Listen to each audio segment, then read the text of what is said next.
Tū Moke Moke is a moteatea and a journey throughout Tauranga Moana, reciting marae, tupuna and sites of significance.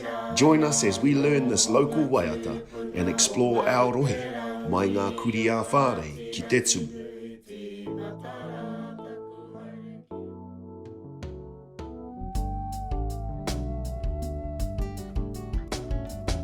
Kia ora nā tātou katoa toa.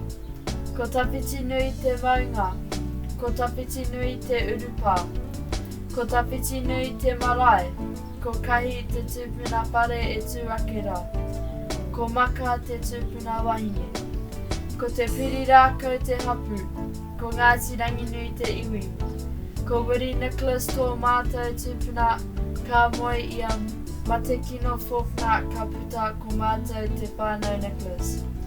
Ka titiro ake au ki ringa ki te ara o Wairere, ki te hikoitanga o ngā tūpuna. Ngāti haua ki uta ka amihia. Ko mātou enei ko te whānau o Tawhiti Nui Marae. Ti hei mauri o rā.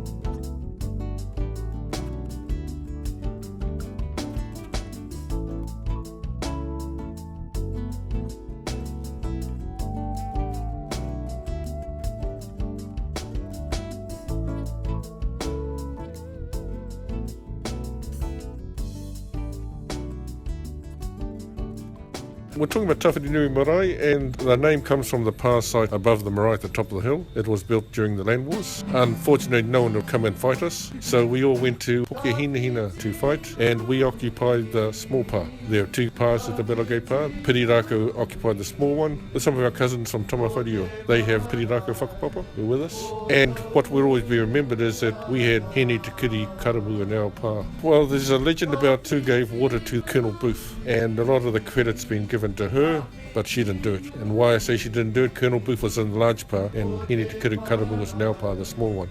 She would have given water to soldiers in front of our pa, but not in the large pa. And I think, going by what I know of the history, I'll probably give the credit to Te Auetu from Gaitamorawa, who'll be the one to give Colonel Booth the water, because he said a woman gave her water. Our marae is close to the Wairere track, and this used to be one of the old routes between Tauranga and Tainui. Very closely related with the people at Okauia, Ngati Hinderangi, and we're also very closely related to Ngati Haua. Our whares are named after Ngati Haua tūpuna. Whakamarama's got a different whakapapa to Tupuna. Down Tupuna it's mostly Ngati Taka and Ngati Huna. The maraes in Whakamarama are Ngati Here Awai, Ngati Urua, Ngati Rape. Our main family is the Nicholas family, and we have the unusual thing that most of our family went overseas to live, the Nicholases, Rarotonga, and we're one of the largest families in the Cook Islands.